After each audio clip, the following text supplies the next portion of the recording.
9 août 2017, une date attendue par toute une communauté de fans en culotte courte, sortie du premier film Yokai Watch en France à peine un an après le débarquement du phénomène manga, dessin animé et jeux vidéo. Une franchise qui séduit à l'échelle planétaire bien que tirée à 100% du folklore japonais. Yokai Watch, donc on suit un jeune garçon qui trouve une montre qui va lui permettre de voir des yokai. Et donc à chaque fois, ce sont des petites créatures avec des formes un peu amusantes, très rondes, qui ont des effets particuliers sur les êtres humains, soit négatifs, soit positifs. Par exemple, il y en a certains qui mettent en colère, il y en a d'autres qui permettent d'avoir de la chance. Enfin voilà, quoi, c'est toujours un panel très grand. Il va devenir ami un peu avec ces yokai qui vont l'aider un peu dans sa petite vie quotidienne. Des scénettes pleines d'humour et de situations improbables à l'image des phénomènes surnaturels attribués à plus de 300 yokai référencés dans la culture nippone, par le biais de figures kawaii comme l'emblématique Jibanyan, la cible Kodomo au jeune public est prise d'assaut comme l'avait fait la série Pokémon à la toute fin des années 90. Yokai Watch, c'est un Pokémon, donc attrapez-les tous, version yokai. Donc il faut attraper parce qu'en fait il peut devenir ami en quelque sorte avec les yokai, ça le permet de... Comme ça il peut les appeler en fait en quelque sorte grâce à sa montre. Et en plus avec justement toute cette panoplie de yokai qui ont été inventés là vraiment pour le manga avec plein de noms très drôles. À chaque fois c'est des jeux de mots avec souvent en rapport avec leur fonction en quelque sorte, des effets qu'ils font sur les gens. La série animée fonctionne vraiment très bien auprès des enfants. Le manga aussi. Et depuis la création de la franchise en 2011, les premiers mangas en 2012, les premiers jeux vidéo en 2013 et les premiers épisodes en 2014, Yokai Watch remporte les prix manga Kodansha et Shogakukan dans les catégories jeunesse.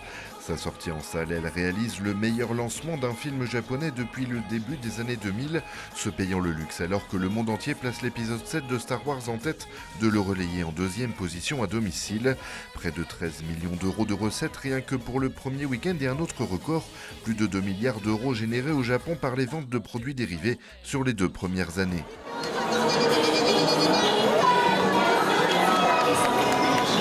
C'est une vraie approche 360, donc il y a à la fois le jouet, le jeu vidéo, la série, le long métrage, les produits dérivés, et je pense que ça faisait longtemps qu'on n'avait pas eu un phénomène de telle envergure en fait, qui était présent sur tous les supports. Et il y a aussi en fait la création de la licence a été... En fait, ils ont pris pas mal d'éléments de la vie des enfants, du quotidien en fait. Et je crois que ça a beaucoup parlé aux gens, aux parents et aux enfants en fait. Et encore une fois, ça faisait longtemps qu'on n'avait pas eu un phénomène, en fait, une nouveauté qui venait du Japon. Éveille-toi, yokai mignon!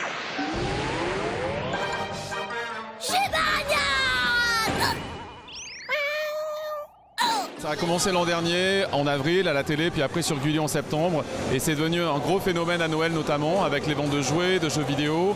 Et là, désormais, on attaque la deuxième phase. Il y a une nouvelle saison télé, il y a un film qui sort le 9 août, il y a des nouveaux jouets, et il y a beaucoup de produits dérivés qui arrivent pour les enfants, des cartables, de l'alimentaire, etc. Donc c'est la grosse année Yokai Watch en 2017.